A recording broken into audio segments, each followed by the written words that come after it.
Bonjour et bienvenue à un nouveau top 10 de Chuck B. Cette fois-ci, on va y aller avec les meilleurs films, ou du moins de mon point de vue, que j'ai vus en 2021. Juste avant de commencer, je tiens à préciser que j'ai malheureusement pas pu voir Spider-Man No Way Home parce que les cinémas ont fermé au Québec et c'est ça, c'était le lundi suivant le week-end que ça venait de sortir. J'étais au chalet, je pouvais pas aller le voir. C'est ça qui est ça. Je le verrai quand que je pourrais le voir à un moment donné, mais c'est pas grave. Peut-être qu'il aurait pas été dans mon top 10. J'en doute fortement. Et donc, sans plus tarder, débutons avec le numéro 10, Croisière dans la jungle, version française de Jungle Cruise. Sérieux, c'est juste du plaisir ce film-là. Beaucoup, dont moi, l'ont comparé à Pirates des Caraïbes avec un peu d'Indiana Jones.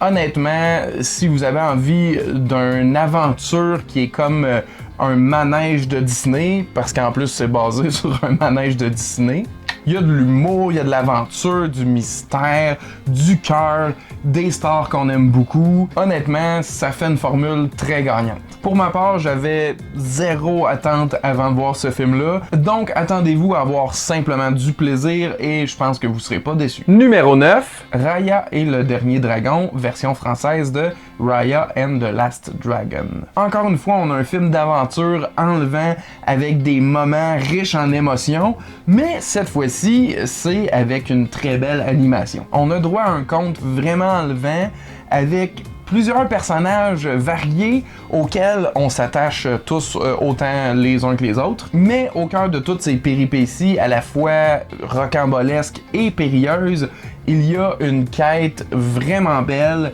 autant spirituelle que fantastique. Même si certains l'ont comparé à la série The Last Airbender, moi j'ai trouvé que c'était franchement original et différent comme type de légende, et j'ai su très rapidement dans le film que ça allait être un coup de cœur pour moi cette année. Donc si vous l'avez pas vu, manquez pas ça, ça se pourrait que ça soit le cas pour vous aussi. Numéro 8, Zack Snyder's Justice League. La seule vraie version qui aurait dû exister, sincèrement, fuck Joss Whedon. C'est certain que les studios ont aussi une grosse part de blâme à prendre là-dedans, mais ils ont quand même donné une autre chance de nous offrir sa vision complète.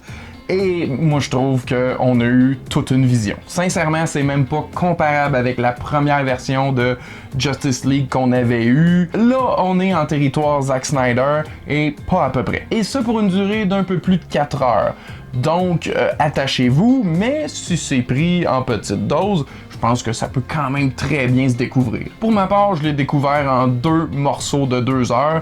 Et c'était incroyable. Je suis franchement déçu de ne pas avoir pu le voir au cinéma parce que ça aurait été encore plus grandiose, mais même sur ma télé, c'était une expérience unique que j'oublierai jamais. Et je dois préciser que j'ai quand même aimé les autres films de super-héros de Zack Snyder, mais je préférais plus ces autres films tout court. Donc j'ai été quand même épaté cette fois-ci lorsqu'il nous a livré vraiment une fresque magnifique. Si vous n'avez pas encore osé essayer cette version-là, la seule version, je vais ajouter ma voix à toutes celles des autres qui l'ont vu pour vous dire ça vaut la peine de le découvrir. Numéro 7, L'Escadron Suicide, la mission, version française de The Suicide Squad. J'adore James Gunn, j'aime beaucoup ses projets et encore plus lorsque on lui laisse toute la liberté créative qu'il veut. Et ce film-ci en est un exemple parfait que moi j'ai apprécié du début à la fin. En plus de ramener certains personnages du premier film,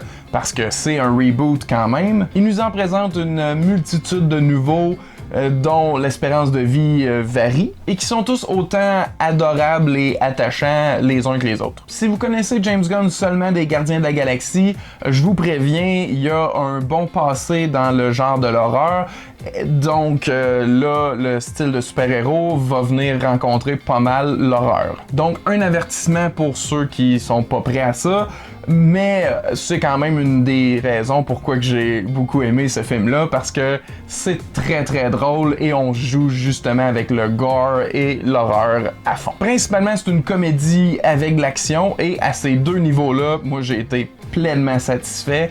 Et c'est pourquoi il se retrouve ici dans mon top 10. Même si vous avez aucune idée c'est quoi de Suicide Squad ou c'est qui James Gunn, je pense que ce film-ci est quand même assez parfait pour vous faire découvrir l'un et l'autre. Numéro 6, Une dernière nuit à Soho, version française de Last Night in Soho. Edgar Wright dans le top 5 de mes meilleurs réalisateurs à vie. Comme chacun de ses nouveaux films, j'attendais celui-ci avec grande impatience. Et je dirais qu'au début, j'étais un petit peu déboussolé par le vent de nouveautés qu'il nous a apporté. Mais vraiment, avec le temps qui a passé, ça a juste été quelque chose de très rafraîchissant qui m'a resté vraiment en mémoire. C'est une bonne histoire intrigante qui nous implique dans le film et en plus de ça, techniquement parlant, c'est époustouflant. Je trouve pas nécessairement que c'est Edgar Wright à son meilleur, mais c'est Edgar Wright qui a essayé quelque chose de très différent et ça, j'adore. Mais justement, si ce cinéaste-là vous dit rien du tout, je pense que ce film-là est quand même aussi une très belle façon de le découvrir. Numéro 5, Un coin tranquille, deuxième partie, version française de A Quiet Place Part 2. Sincèrement, je suis encore en pourparlers avec moi-même à savoir si j'ai préféré le premier film ou celui-ci, mais une chose est sûre, ils sont tous les deux, à mon avis, au même niveau d'excellence. Il va sans dire que l'effet de surprise du premier film avec tous ces éléments de silence est un peu estompé dans celui-ci, mais il y a quand même des belles découvertes qu'on n'attendait pas.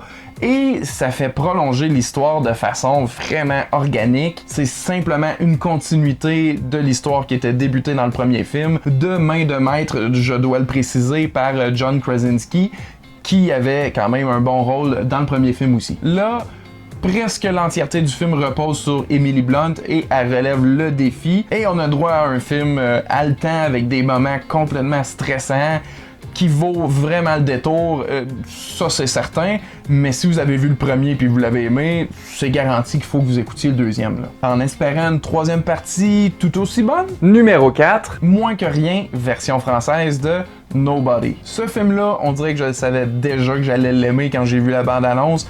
J'étais comme, ok, les créateurs de John Wick avec Bob Odenkirk, ça va être une combinaison gagnante, c'est sûr. Et je me suis pas trompé.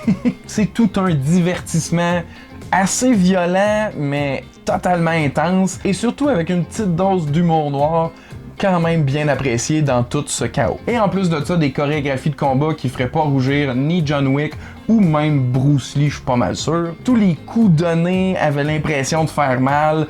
C'est réaliste, mais en même temps, on a quand même du plaisir avec ça.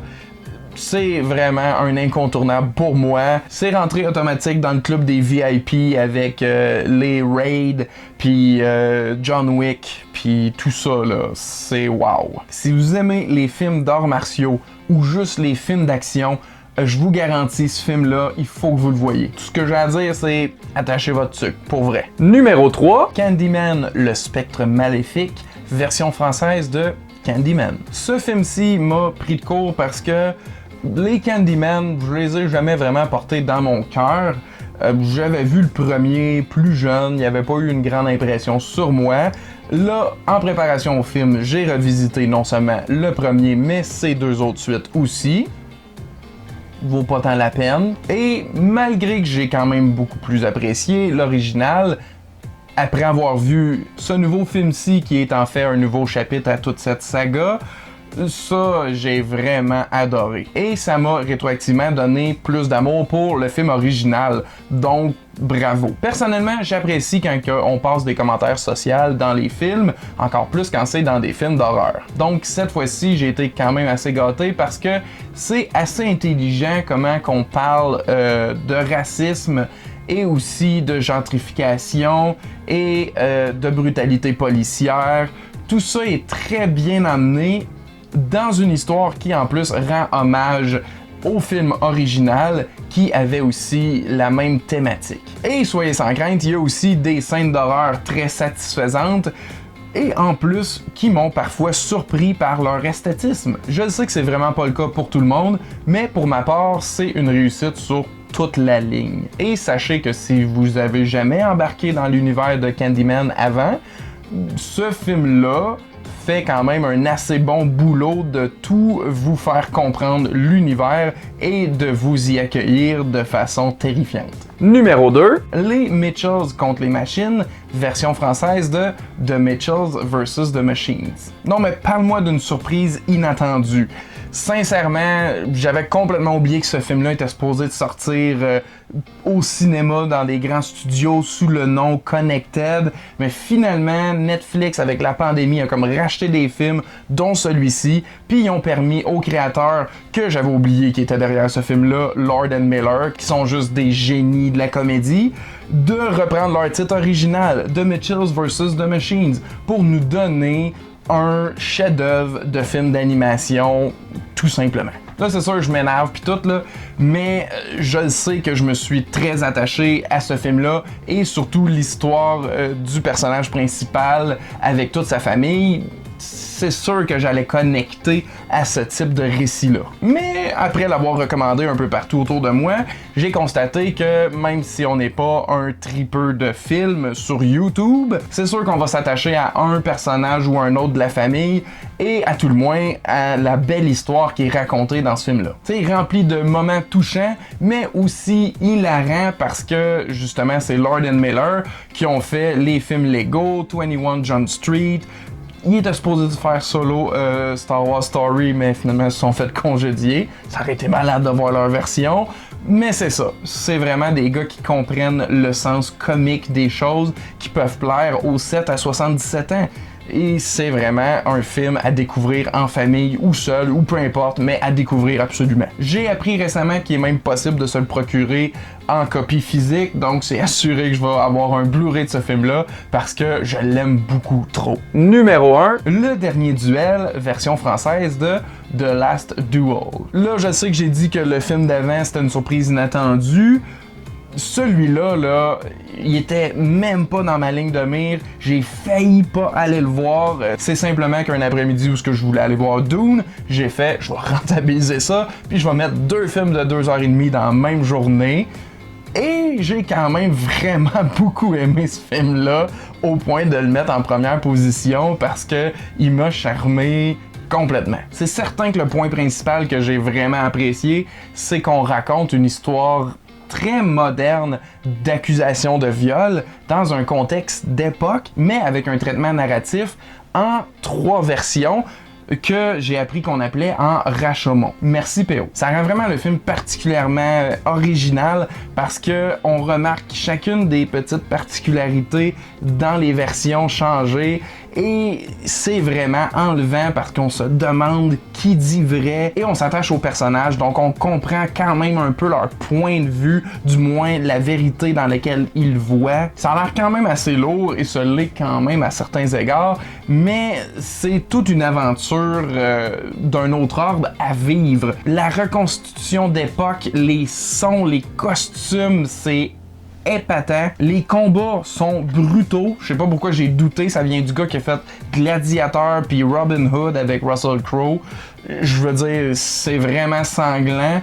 Le dernier duel en question, wow, c'est incroyable. On dirait qu'il y a comme une anticipation qui se monte à propos de ce moment-là et on n'est absolument pas déçu. Sans toutefois que ça soit le point central du film, c'est quand même un moment important et tous les éléments qui y sont rattachés sont menés parfaitement. C'est vraiment un coup de cœur que j'anticipais vraiment pas. Même quand j'ai fait mon top 10, je regardais les choses puis je me disais qu'est-ce qui est vraiment venu me surprendre puis que j'ai envie de revoir puis que ça me laissait une image marquante en tête. C'est ce film-ci. Pour moi, le meilleur que le cinéma pouvait m'offrir en 2021, c'était The Last Duel de Ridley Scott. C'était vraiment ce qui m'a le plus charmé et surpris. est conquis. Et voilà, c'était mon top 10 des films que j'ai préférés pour 2021. C'était vraiment, mais vraiment dur à faire. Il y a tellement d'affaires que j'ai dû retrancher. J'ai une petite mention spéciale pour le spectacle stand-up de Bo Burnham Inside, qui est disponible sur Netflix. J'adore Bo Burnham, je l'adorais déjà avec ses anciens shows que j'ai vus dans les dernières années. Et là, c'est vraiment épatant. Je trouve qu'il est au sommet de sa forme, si on peut dire ça comme ça. C'est lui qui l'a réalisé et, comme toujours, ben, ça réinvente un peu le style du stand-up. Et là, avec le confinement, il a été au fond de cette expérience-là. Et moi, j'ai trouvé que ça a été très concluant. Et aussi, le plus important, vraiment drôle. Parce que c'est pas juste intelligent, c'est très drôle. Et en plus, on sort de ça un album avec des chansons vraiment bonnes qu'on a envie de réécouter. Fait que c'est vraiment une découverte géniale à faire. Et rapidement, parlant de découverte géniale à faire, ici au Québec, on a un peu notre Bo Burnham. J'ai vu son dernier spectacle... Joke, chapeau, maman, magie, piano. Pierre-Yves Desmarais, c'est vraiment un humoriste à garder dans sa ligne de mire. Moi, j'ai adoré son spectacle. Je trouve vraiment que dans la forme, ça ressemble énormément à Bo Burnham, mais c'est pas un défaut, c'est plutôt une qualité.